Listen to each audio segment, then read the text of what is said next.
हम साधु बने 5 साल की अवस्था से बने, 5 साल की अवस्था से। अब उसमें क्या कह सकते हैं कि साहब हमको सर्व सुख छोड़ के आने पड़े।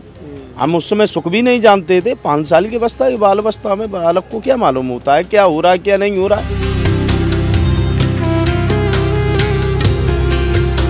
यहाँ माना जाता है कि जब रवेड़ी निकलती है कई साधु कहाँ से आते और कहाँ चले जाते किसी को नहीं पता है। अब ये सब संसार अगर जान जाएगा तो पकड़ के न बैठा लेंगे भगवान को भी।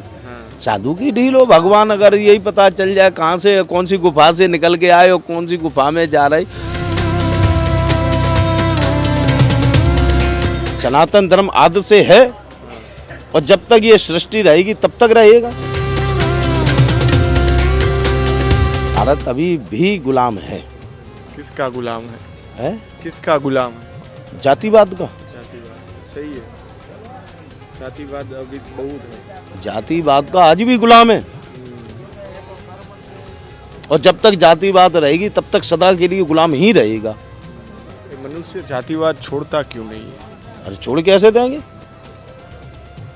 छोड़ देंगे तो अब ज्यादा मत कहलवाओ प्रभु। सब कुछ होते हुए सुखी कैसे हो जाए? साला 40,000 कमा रहा है महीने के, 40,000 की तो उनने ऐब लगा रखी है शरीर से। सुखी कहाँ से हो जाए भाई? सुखी वो होता है कि 40,000 में 10,000 की ऐब लगाई, 10,000 खा रहा, 20,000 बचा रहा तो सुखी है वो। आज के युवाओं को, पीढ़ियों को यही संदेश, सर्वप्रथम तो अपने माता पिता की सेवा करिए, कोशिश करिए। हम उनसे उद्धार तो हो भी जाते हैं, उनकी सेवा के तात्पर्य से जो लास्ट समय तक माता पिता की सेवा है वो करिए। कभी किसी का अनहित मत करो। अपने श्री सत्य सनातन धर्म से जुड़े रहिए। माता पिता की सेवा के बाद समय मिले तो कुछ नहीं तो 1 लोटा जल प्रतिदिन जाके महादेव के नाम से उन पर अर्पण करिए।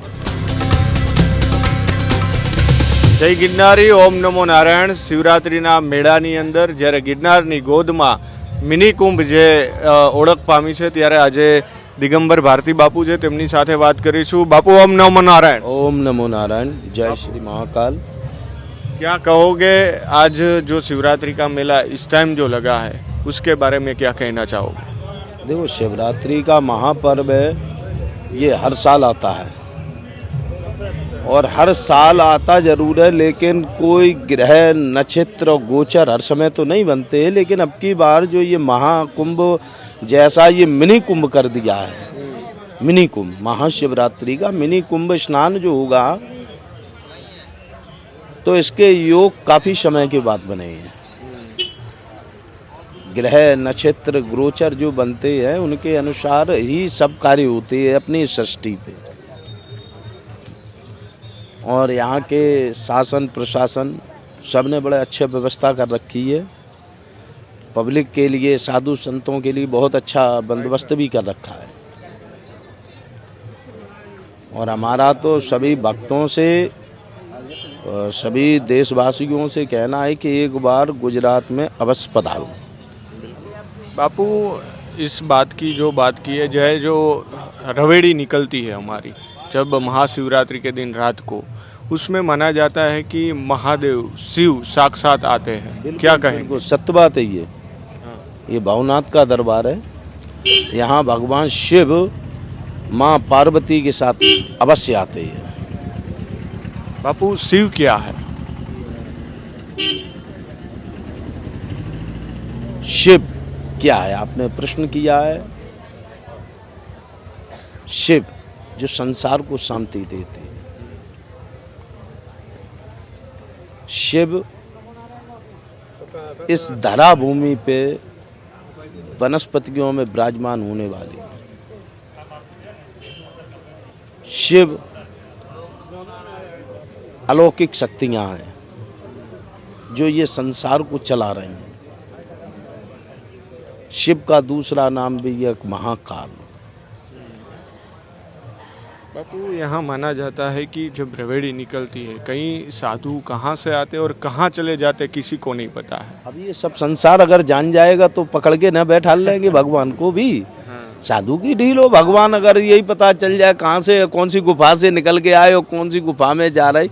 तो आज के समय में जो पीछे हमारा वर्तमान बीत के गया है, पीछे का टाइम, तो उसमें क्या है, आदमी जहाँ तक पहुँचा तहाँ तक खोज भगवान की इंसान ने की है। अपने भक्तों को चाहे बुला के, चाहे उनको प्रेषित करके, चाहे दिव्य दर्शन करके उनको वहाँ बुलाया। तो जो संत अलौकिक हैं, जहाँ से आते वहाँ अपने चले जाते हैं, विराजमान हो जाते हैं। अब आने जाने का निगम इनका अगल ही रहता है। जब संसार से मोह लोभ सब को छोड़ के साधु बने हैं, तो फिर क्या किसको दर्शन देना, आना जाना, जिसको नसीब में होते उसको वहीं प्राप्त हो जाते हैं। अब लोग संसार है, संसार तो एक राही है, मंथन चल रहा है, जिसके लिए कुछ नहीं कह सकते है। बापू, आपकी साधु बनने की वजह क्या है? सत्य बताएं, कोई हमारे पूर्व जन्मों में अच्छे कर्म रहे होंगे, बहुत अच्छे कर्म रहे होंगे पूर्व जन्मों में, तो इस जन्म के अंदर हमको ये भेष मिला है। सबसे बड़ी बात तो ये है। इसके अलावा तो ज़्यादा हम कुछ जानते नहीं हैं कि क्या कारण, क्या जो कारण बनता है तो मनुष्य के कर्मों के अनुसार ही सब कुछ बनता है। ऐसा भी नहीं है कि हमारा परिवार कोई छोटा मोटा परिवार हो, बहुत दुखी हो या किसी बात से, नहीं। हम साधु बने 5 साल की अवस्था से बने, 5 साल की अवस्था से। अब उसमें क्या कह सकते हैं कि साहब हमको सर्व सुख छोड़ के आने पड़े? हम उस समय सुख भी नहीं जानते थे। 5 साल की अवस्था, बाल अवस्था में बालक को क्या मालूम होता है क्या हो रहा है क्या नहीं हो रहा है? कि साहब उस समय हमारे यहाँ टीवी था कि नहीं था, कि फ्रिज था कि नहीं था, कि गाड़ी घोड़ा वाहन थे कि नहीं थे? नहीं, ऐसा नहीं। महादेव की कृपा से जहाँ जन्म लिया वहाँ भी आनंद है, सब फले फूले, सब बात से आनंद है। लेकिन हमारे ही कोई पूर्व जन्मों के संस्कार अच्छे थे जो हमको ये बहाना मिला। बापू, सनातन धर्म के बारे में क्या कहना चाहोगे? सनातन धर्म के बारे में क्या कहें, बताओ। सनातन धर्म आदि से है और जब तक ये सृष्टि रहेगी तब तक रहेगा। लेकिन अभी सवाल बहुत उठा रहे हैं कई लोग। अब देखो, कई लोगों के हमने क्या कहा, ये संसार है और इस संसार में हमारे लिए तो सब समान है, लेकिन सबके मत को सुधार नहीं सकते, सबके मन को पढ़ नहीं सकते, और पढ़ भी लेंगे तो सबको सुधार नहीं सकते। ये कौन क्या कर रहा है, कौन क्या कह रहा है, उनकी प्रक्रिया वही जाने। लेकिन सनातन आदि से था और आगे रहेगा।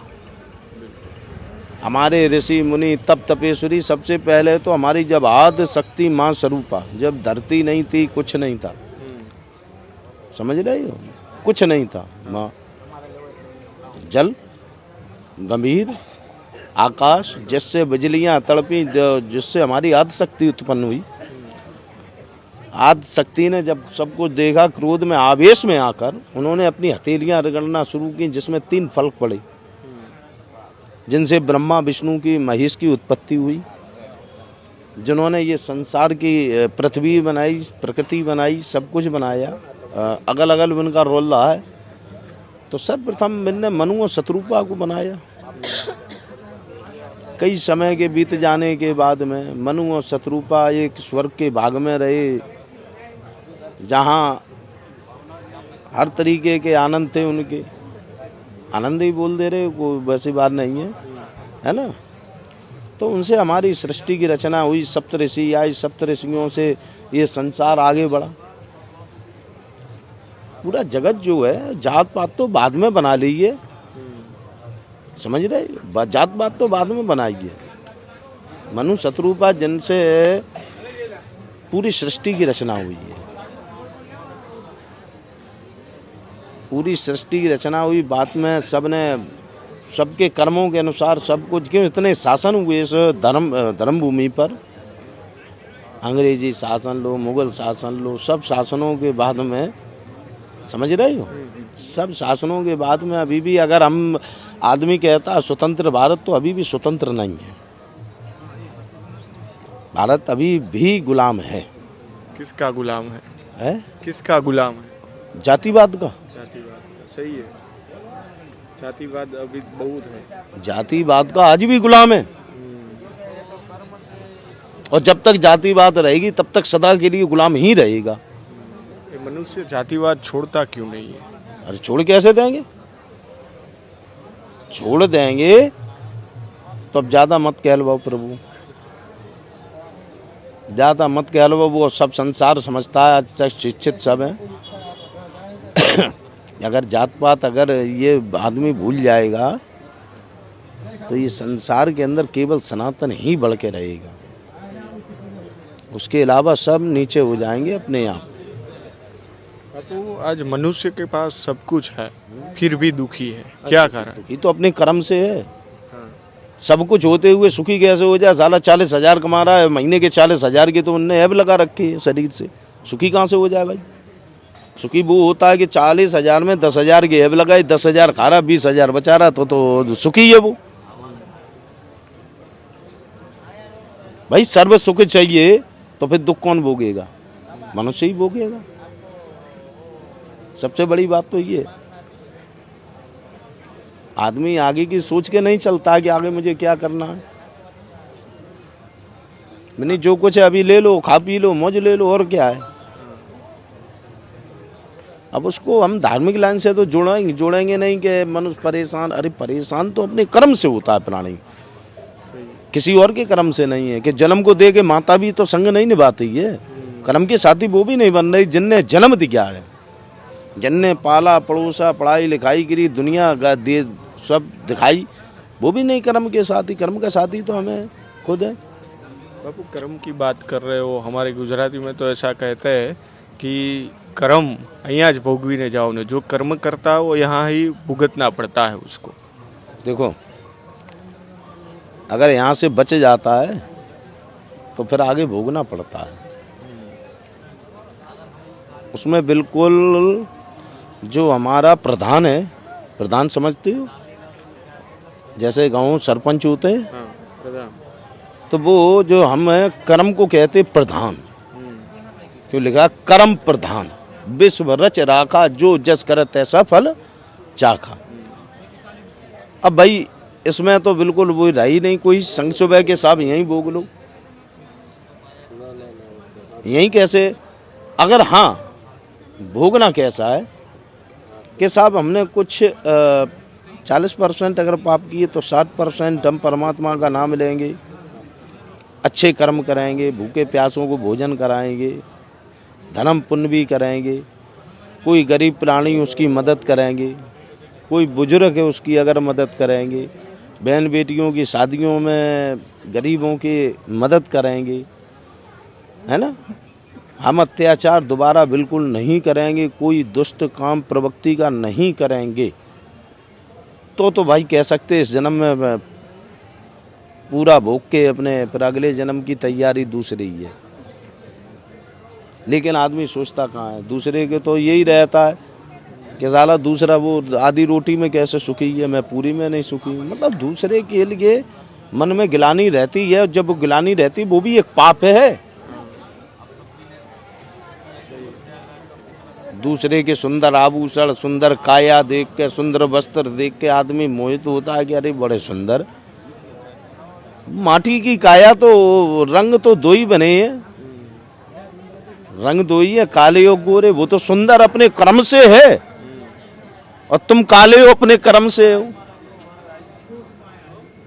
तुम गरीब हो अपने कर्म से, वो रईस है तो अपने कर्म से। वो गाड़ियों में घूम रहा है तो उसके कर्म थे गाड़ियों वाले, तो वो घूम रहा है। तुमने जीवन में ऐसे कर्म ही नहीं कर पाई जो साइकिल भी खरीद के चल सको। तो संसार है, दो का नाम दुनिया है, अच्छे और बुरे इस दुनिया में सब कोई है। आज के युवाओं को क्या संदेश देना चाहोगे? आज के युवाओं को, पीढ़ियों को यही संदेश, सर्वप्रथम तो अपने माता पिता की सेवा करिए, कोशिश करिए। हम उनसे उद्धार तो हो भी जाते हैं, उनकी सेवा के तात्पर्य से जो लास्ट समय तक माता पिता की सेवा है वो करिए। कभी किसी का अनहित मत करो, अपने श्री सत्य सनातन धर्म से जुड़े रहिए।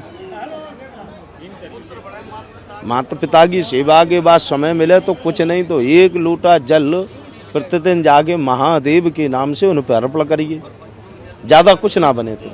गरीब प्राणियों को सदैव अच्छी भांति देखें, कीड़े मकोड़े ना समझें। कोई भी ये व्यक्ति अपने से बुजुर्ग है, बड़ा है, तो उसके आगे नभने से कोई छोटा नहीं होगा। वो छोटा तो छोटा ही है। मेरा तो यही सभी बच्चों से कहना है कि अपने श्री सत्य सनातन धर्म को लेके चलें, उसकी मर्यादा को लेके चलें, जिससे सदैव आपकी जय जयकार होती है। ઓમ નમો નારાયણ। ઓમ નમો નારાયણ। હર મહાદેવ। હર હર મહાદેવ। દિગંબર ભારતી બાપુ હતા, તેમણે કહ્યું કે ભાઈ આજના યુવાનો જે છે તેમને પણ સનાતન ધર્મને સાથે લઈને જે ચાલવું જોઈએ। ઓમ